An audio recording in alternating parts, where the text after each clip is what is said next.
시청자 여러분 안녕하십니까. 굿모닝 펑스 2부 오늘도 힘차게 출발해 보겠습니다. 바로 내일 3월 5일이 미국 15개 주에서 동시 경선이 치러지는 슈퍼 화요일입니다. 연세대학교 통일연구원 봉영식 전문연구원과 미국의 대선 방향 한번 들어보겠습니다. 연구원님 어서 오세요. 안녕하십니까. 예. 일제 결전의 날이 왔습니다. 일단 바이든과 트럼프 후보가 각각 뭐 경선에서 압승할 것으로 예상은 되고 있잖아요. 지금 예. 재대결이 확실시 되고 있는데 대선 재대결이죠. 대규모 대의원이 걸린 슈퍼 화요일 지금 분위기 좀 전해주세요. 좀 그렇게 뭐 재미가 있지 않은 선거가 돼버렸다. 왜냐하면은 사실 슈퍼 튜즈데이, 슈퍼 화요일이 중요한 것은 공화당과 민주당의 그 선거인단의 36%가 걸려 있는 15개 주와 미국 영토 하나의 그 선거인단이 결정되는 굉장히 중요한 선거일이죠. 예. 그런데 아시겠습니다만 이제 공화당에서는 니키 헤일리 전 사우스캐롤라이나 주지사 그리고 전 유엔 대사가 트럼프 후보와의 그 초반전에서 너무 계속 완패를 했기 때문에 여기 슈퍼 튜즈데이가 시작되기 전에 이미 사우스캐롤라이나 자기의 텃밭하고 미시간에서 또 참패를 했습니다. 그래서 뭐 트럼프 대선 후보가 확정되는 것이 이미 슈퍼 튜즈데이 시작되기 전에 기정사실화되었고 또 민주당 입장에서도 지금 현직 대통령인 조 바이든 대통령에 대해서 어떻게 이렇다 할 만한 도전자가 없었습니다.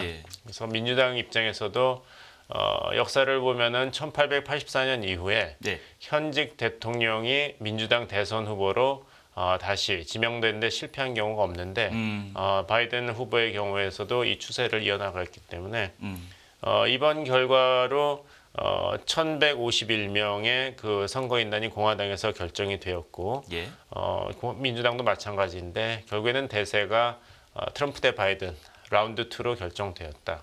이것이 트럼프 후보에게는 굉장히 중요한 것이 무엇이냐면 돈입니다.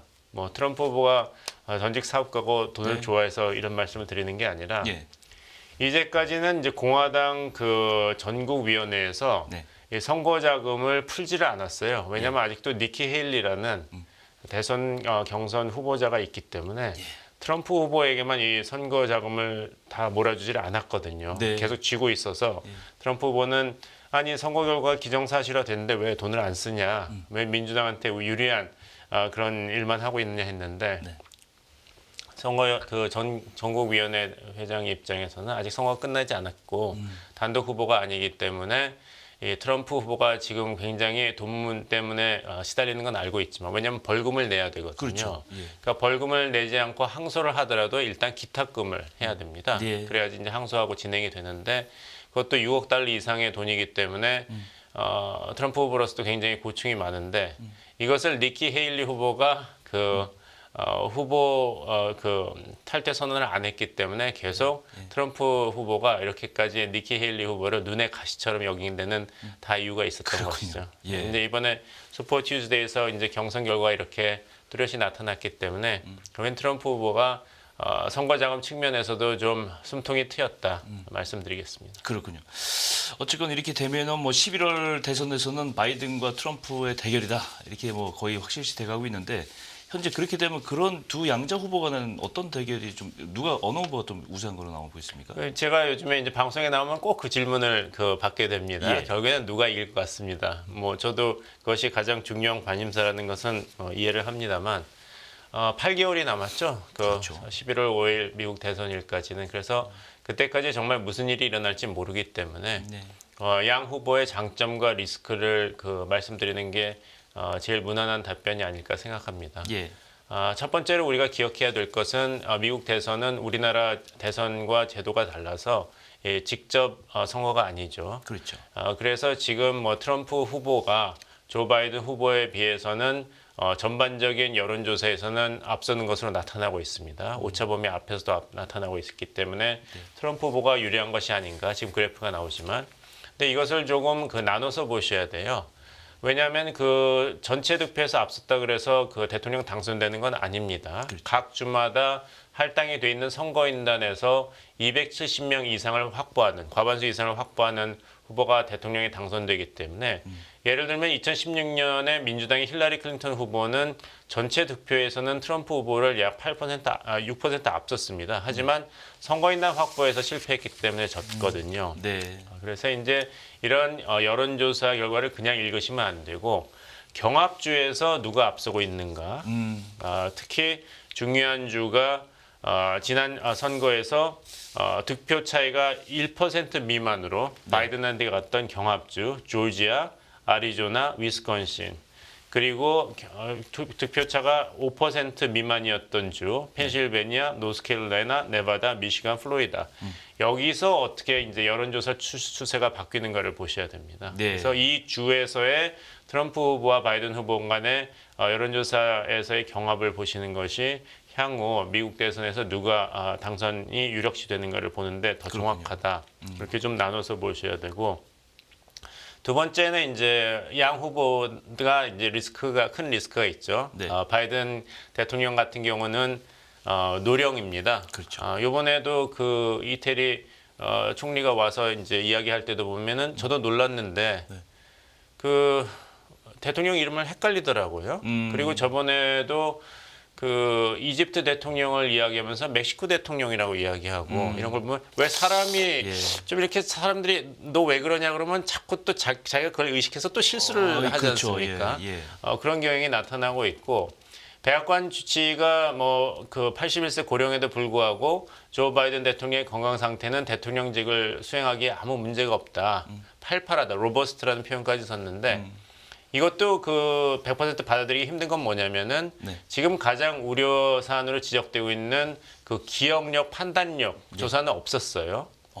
그냥 이제 이 신체적인 그런 조사만 했고 이런 이제 지각 능력이든지 판단력, 기억력에 대한 검사는 포함이 되어 있지 않기 때문에 그것을 하려면 조 바이든이란 환자가 직접 신청을 해야만 의사가 할 수 있습니다. 그렇군요. 그래서 트럼프 후보가 이걸 계속 공격하고 있죠. 예. 왜 바이든 대통령이 자꾸 스테이지에서 넘어지냐, 어디로 올라가서 어디로 내려가는 정도는 알아야 되는 거 아니냐 이런 얘기를 하면서 공격을 하고 있고 자기가 대통령일 때는 자기가 신청을 해서 이 지각 능력 검사까지 나왔는데 아주 훌륭하게 나왔다. 뭐 트럼프 대통령은 항상 자기는 완벽하고 훌륭하다고 얘기하지 않습니까? 네네.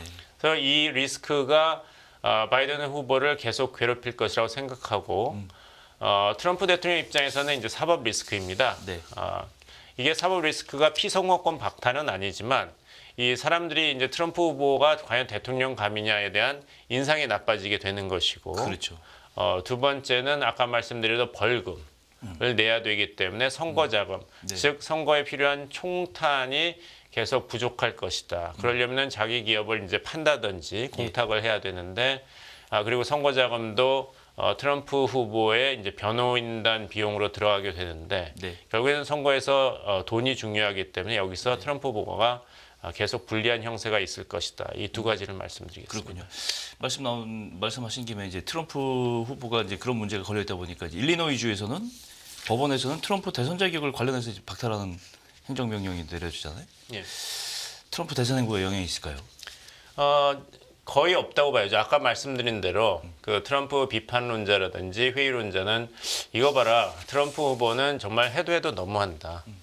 지난 4년 동안에 경험했는데 여러 가지로 문제가 많은 사람이기 때문에 이런 법을 지키지 않고 대통령감이 아니다 이야기할 수는 있죠. 하지만 직접적으로 피선거권이 제약되는 데는 아무런 지장이 없다. 왜냐하면 미국의 헌법 제2조가 대통령의 피선거권을 규정하고 있는데 만 35세 이상, 14년 이상 미국 거주, 그리고 미국 영토에서 태어난 미국 시민이면은 대통령에 누구든지 출마할 수 있고 그 이상의 제한을 두는 것은 미국 유권자가 지도자를 선택할 헌법적 권리를 지나치게 제약하는 것이다. 이렇게 돼 있기 때문에 우리나라랑 다릅니다.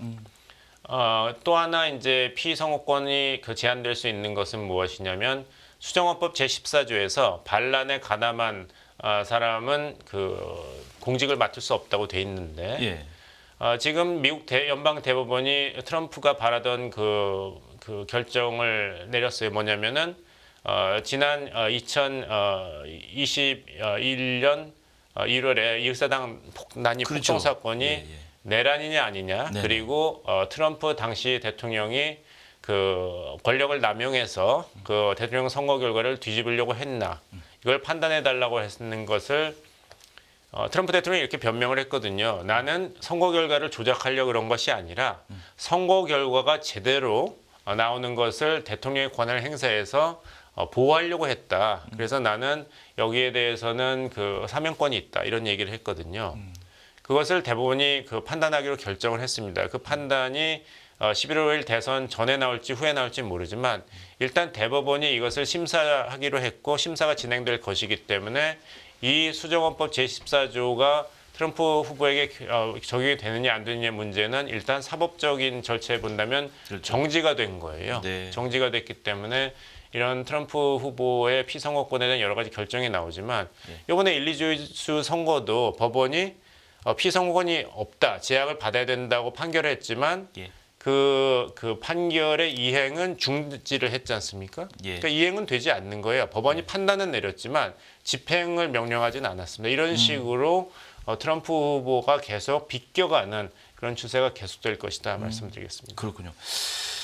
그건 그렇고 이슈별로 보면 지금 불법 이민과 관련된 이슈가 가장 핵심 쟁점이다 이렇게 알려지고 있는데 뭐 여러 가지 사건도 있었고요. 또 불법 이민자가 여대생 살인하는 사건도 있었고 이게 이제 미국 국민들의 정서를 건드리고 있단 말이죠. 이 문제는 어떻게 보세요? 뭐 이것도 조 바이든 후보에게는 이제 약점이라고 할 수 있는데 트럼프 대통령이 내가 있을 때는 선거 공약을 즉시 이행해서 멕시코와의 장벽을 짓지 않았냐, 그 불법인 추방을 했다, 나를 믿을 수 있다 이런 공세를 계속하고 있고. 하지만 조 바이든 후보의 입장에서도 지금 발빠르게 대처를 하고 있기 때문에 이것이 그 치명적인 약점으로 작용하지는 않을 것이다. 조 바이든 후보가 그냥 당하고만 있지는 않을 거라 이런 말씀 드리겠습니다. 이 시청자 여러분 기억하셔야 될 것이 미국 대선에 현직 대통령의 프리미엄과 권한이 어마어마합니다.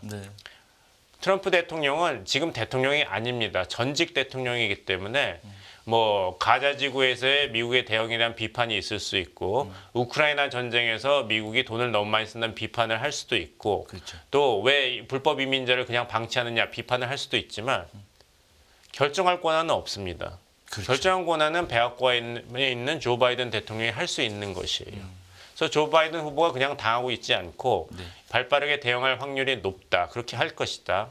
예를 들어서 미시간에서 이번 예비선거에서 조 바이든 후보가 압승을 했지만 그 미시간주의 그 무슬람 그 인구가 미국 내에서 가장 높습니다. 그래서 가자 지구에서의 이스라엘과 하마스 충돌에서 미국 바이든 정부가 너무 이스라엘 편만 든다고 항의하는 뜻에서 그 아랍계 민주당 그 소속 유권자들이 선거를 하지 않았어요. 항의의 뜻으로. 그래서 그것을 목격한 민주당 선거본부와 조 바이든 대통령은 그동안 미뤄왔던 그리고 공화당이 주장해왔던 불법 이민자 수용소 정책 강화를 이것을 가자 지구에 대한 그 대이스라엘 미국 정치가 연계시킨다는 그런 패키지를 또 의회에 소개를 했거든요. 그런 식으로 민주당 대통령인 조 바이든이 할 수 있는 일이 앞으로 많다. 불법 이민 정책에 대해서도 더 강하게 대처할 수 있고 뭐 우크라이나 전쟁, 가자 지구에서의 이스라엘 하마스 충돌이라든지 그리고 경제 정책도 할 수 있으니까. 하지만 트럼프 대통령은 말밖에 할 수 없는 건 없죠. 비판만 하는 거지 뭘 변화를 이끌 수 없기 때문에 시간이 흐르면은 조 바이든 민주당 그 대선 진영 측에서의 그런 반격이 보일 것이다 말씀드리겠습니다. 그렇군요. 아직 시간이 많이 남았습니다. 아직 대선까지는. 저희가 궁금한 게 또 한 가지가 대선 결과가 두 후보 중에 어느 후보가 되냐에 따라서 세계 경제에 미칠 영향은 좀 달라질 수 있다. 아니면 비슷한 점도 많고 어떻게 보세요? 비슷한 점이 많다는 것을 주목하면서 대비하는 게 더 낫지 않을까 말씀드립니다. 왜냐하면은 이 조 바이든 후보가 트럼프를 굉장히 비판했죠. 4년 동안에 미국의 공신력, 국제 공신력을 훼손하였다. 이걸 회복해야 된다 그랬고 자유주의적 가치를 버렸다. 이런 얘기 했지 않습니까? 그러면서도 바이든 행정부가 한 게 무엇입니까? 사실 아메리카 퍼스트예요. 미국 우선주의예요. 인플레이션 감축 법안을 보십시오. 그러니까 바이든 대통령이 재선에 성공한다면 IRA 법안을 그렇게 속히 폐기하진 않겠죠. 호응이 좋으니까. 그리고 선거 기간 동안에는 이런 블루칼라 계층의 유권자들의 표가 필요하니까 IRA 같은 미국의 보호주의적 법안은 계속 유지하겠죠. 그러니까 트럼프 경우는 어떻습니까?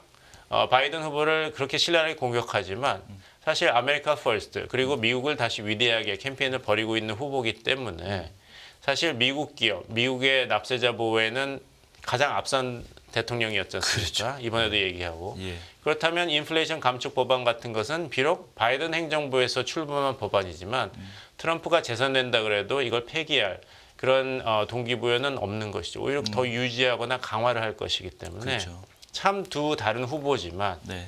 미국 우선주의 입장에서는 큰 차이가 없고 그래서 11월 5일 대선에서 어느 후보가 당선이 되더라도 포장은 다르게 할 수 있어도 미국 기업, 미국 국가이익, 미국 경제, 미국 안보, 미국 시민, 그 법치주의 이것을 앞서서 보호하는 데는 비슷한 정책이 나올 것이다.